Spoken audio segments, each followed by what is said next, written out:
You call this meal? My husband spat after inviting his family for supper. My parents aren't beggars. Don't serve them scraps. My in-laws went silent. But a second later, his mouth fell when I whispered, I didn't prepare this. My name is Sabrina. I'm 28 years old, a UX designer on maternity leave, and I used to think I had a stable life. I was married to a man who, at least at the start, looked like the kind of partner you build a future with. Witty, charming, attentive. His name is Luke. We met through common friends at a mountain retreat. He entertained everyone, but somehow made me feel like I was the only soul there. After a year together, he proposed during a seaside picnic. I agreed instantly. My parents adored him. His parents, Evan and Vivian, were kind, generous, and very accepting. Vivian called me her second daughter, and Evan always arrived with wine and humor. When we tied the knot, both families helped with the down payment for our little suburban home. I thought I struck gold. Life was good. Truly good. Then I became pregnant, and things began to change. Luke was ecstatic. Said all the perfect lines like, I'll be the greatest dad ever, and I'll work extra so our child has it all. And he did. He started staying late at his IT job, claiming he was collecting overtime, but as my belly grew, the more distant he became. I try to justify it. He's just pressured, I told myself. This is his way of showing care. But care doesn't look like forgetting to ask how your wife is after she's been sick all day and struggling to scrub the bathroom without fainting. It doesn't look like shifting every shared task into a solo act. When I worked, chores were split. When I got pregnant, Luke insisted on taking them on. At first, he cooked, washed clothes, even massaged my feet when I was too sore. But the more he stayed late, the less he did. In time, everything landed back on me. It was like pregnancy made me invisible. At 6 months, I took paid and maternity leave. I welcomed the pause, but miscalculated how hard it'd be staying home alone all day, sick and moody, still trying to keep things spotless. Luke, meanwhile, acted like I lived in comfort. One evening, he returned earlier than normal. I was on the couch, drained. Dinner wasn't made yet. The moment he entered, he frowned. You're just resting there? I sat up, rubbing my head. I've been nauseous for hours. I just needed a moment. Luke dropped his bag and stared at the kitchen. You've been home all day, Sabrina. Nothing's ready. I worked 10 hours and returned to this. I blinked, shocked. I'm carrying a child, Luke. I'm trying my best. Oh, here we go, he muttered, grabbing a drink. You always play the I'm pregnant excuse when you don't want effort. That stung. Are you serious right now? He looked at me. No, I'm not. You've checked out. You don't work. You barely do much here. My throat tightened. So, what do you expect from me? A wife or a live-in maid? Luke shook his head like I was exaggerating. I want you to quit acting like pregnancy gives you a pass. I didn't scream. I didn't sob. I just stood up, walked past, and said, I'm going to stay at my parents'. I need space. I need calm. Luke replied, Fine. Do whatever you want. So I did. I packed that night. My dad picked me up next morning, and we stayed quiet the whole drive. He only squeezed my hand as we arrived. My mom had the guest room ready. She placed lavender lotion by the bed. I felt secure. 2 weeks went, then 3. I sent Luke one pregnancy update, but he ignored it. It hurt, but wasn't shocking. I had expected the silence. Then suddenly my parents opened the door one afternoon, and there were Evan and Vivian. I was folding baby clothes when my mom called, Sabrina, you have guests. I froze. Vivian entered, her face marked with concern. Evan carried a bag of food, looking just as uneasy. We're so sorry, Vivian said instantly. We didn't know what was happening. Luke never mentioned you had left. Evan continued, We stopped at your place, and when you weren't there, we pressed him until he confessed. I feel ashamed to admit we assumed all was well. I sank into a chair, lost for words. Vivian leaned closer, her tone soft. Sabrina, I know this is heavy. I remember pregnancy myself, and I just want you to realize you don't need to bear this alone. They stayed over an hour, sharing apologies, tales from Luke's childhood, even some corny jokes from Evan. I forced polite smiles, though inside I was split apart. Luke wasn't just absent. He was cruel. But maybe, just maybe, this proved someone in that family still had heart. Days later, Luke appeared on my parents' porch. No message, no warning, just rang the bell like nothing had broken. When I opened, he looked drained. "I'm sorry," he muttered. "I shouldn't have said those things. I didn't mean to isolate you." I crossed my arms. "You didn't make me feel alone, Luke. You abandoned me." He lowered his eyes. "I know. I was stressed, overwhelmed, but I want to make this right." I wanted to trust him. I told him I'd return, but only after the baby arrived. I refused to risk stress during my last trimester. He accepted. Or at least he claimed he did. Lily was born on a stormy morning in early October after 14 grueling hours of labor. My mother held my hand during the final pushes because Luke was still stuck in traffic, late after staying at work. He barely made it to hear our daughter's first cry. The look on his face, raw, startled, tearful, burned into me. For a moment, I believed things might change. We carried Lily home wrapped in flowers and hope. The first days blurred with diapers, hiccups, casseroles from neighbors. Luke was gentle at first, holding Lily like porcelain, kissing my forehead while I drifted. But his phone never stopped vibrating. Even mid-feedings, even as I sobbed in the shower, he was replying to Slack, insisting he had to stay connected. By week 2, he was fully back at work. That's when reality came crashing. Lily had colic. She screamed hours nightly. She struggled to latch. I pumped constantly just to keep up. My body was torn, bleeding, sweating through shirts, running on no sleep. Luke would step over burp cloths, kiss Lily once, and leave with a mug, saying, "You've got this, babe." I didn't. I was sinking. He returned late again, sometimes past 9. When he finally came, he still expected dinner. I tried. God, I tried. But some nights, I had no strength left. One brutal night, I nodded off in the rocker, Lily finally asleep, my shirt soaked in milk. I staggered into the kitchen, reheated soup, left it waiting.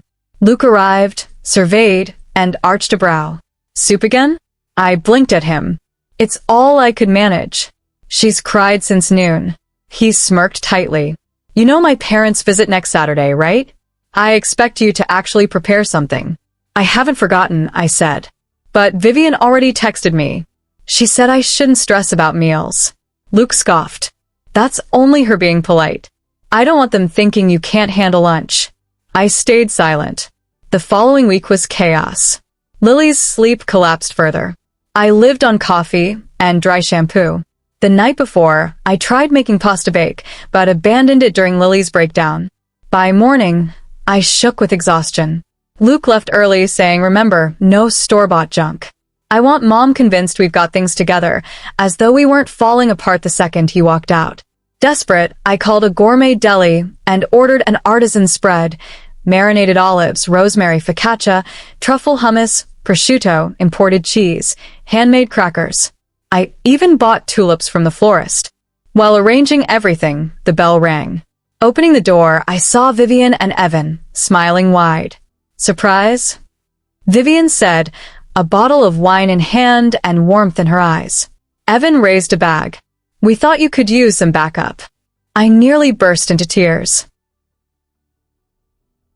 They walked in and instantly took charge. Vivian scooped Lily into her arms like she'd been counting the days. Evan popped open the wine and began laying out the food he'd carried. Store-bought platters from the very same deli I had ordered from. I mentioned my order, and Vivian chuckled. "Perfect. This is a feast. Honestly, I wish someone had done this for me when Luke was born." She noticed the deep shadows beneath my eyes. "You haven't been sleeping, have you?" "Barely," I admitted. "Then you go rest. We've got Lily, we've got the food. Off you go." I didn't argue. I stretched on the couch, lulled by Lily's soft gurgles, Evan humming gently, and Vivian crooning over her granddaughter. The wine carried a citrus note I hadn't noticed before. I drifted off quickly. When I woke, the house was hushed until keys jingled, then his voice. Sabrina, are you asleep right now? I sat up, groggy. Luke stood by the door, holding the deli spread I had prepared. What's this? You bought appetizers? Seriously? My chest clenched. What do you mean? He sneered. I told you to cook. My parents are here, and this is what you give them. He shook his head, storming toward the kitchen. I'll trash this junk and make something real. Wait, Luke. Your dad brought those. He froze. What? I rose. Your parents brought them. I didn't. He turned slowly, eyes narrowing. You're lying. Before I could respond, a voice cut clean through. She's not lying. Evan stood in the doorway, wine glass in hand, Vivian behind him cradling Lily. You bought these? Luke asked, thrown. Evan strode forward. Yes. Vivian picked them. I paid. We assumed Sabrina would be drained, so we stepped in. Luke's jaw hardened. Oh, I just thought you didn't think. Evan snapped. Vivian's tone turned sharp as glass. You assumed and insulted your wife in front of your child. Luke's face strained. He tried to laugh, but Evan wasn't amused. I thought you'd grown after what happened before the baby, but you're still the same spoiled boy who believes others exist to serve him. Luke looked from me to them. I'm sorry. I didn't realize. You didn't ask, Vivian cut in. You just yelled. Silence filled the air. Then Luke's phone, left charging on the table, buzzed twice. Vivian, nearest, instinctively glanced. Her face stiffened. She lifted it. Who's Julia? Luke's eyes widened. Mom, he started, but she held the phone high, her voice steady though taut. It says, you left your sweatshirt and lighter here. Can't wait for next time. My stomach collapsed. What? What is that? Luke froze, trapped. His mother's hand stayed steady though her stare burned. Care to explain? The screen still glowed. Everyone saw it but Lily, sleeping sweetly in her bassinet, untouched by her father's collapse. Luke shifted. It's not what you think. Then explain, Vivian pressed. It's just someone from work. Not serious. Evan stepped closer. Luke, are you cheating? Luke said nothing. Silence stretched until it snapped. I spoke evenly. How long? He swallowed. Since you stayed with your parents. I didn't mean for it to escalate. We were fighting. I was alone. Evan's voice was iron. She was carrying your daughter. What kind of man abandons his pregnant wife, pretending to work overtime while meeting another woman? Vivian stared at him like he was a stranger. We trusted you. We defended you. You left, Luke barked. You walked out. I left to survive, I answered, stepping closer. He thought he could yell, accuse, and still get away with it. But the night my husband's parents stepped in, everything changed. You think I wanted to leave? I snapped, my voice low but steady. You made this house unbearable. You made me feel like a burden for being pregnant with your child. Luke dragged a hand through his hair. I'm sorry, okay? It didn't mean anything. Her name's Julia, right? I asked, flat as stone. His mouth fell open. How? Your phone lit up while you were too busy accusing me of laziness. The silence that followed was thick. Vivian's face hardened. You said you wanted to be better.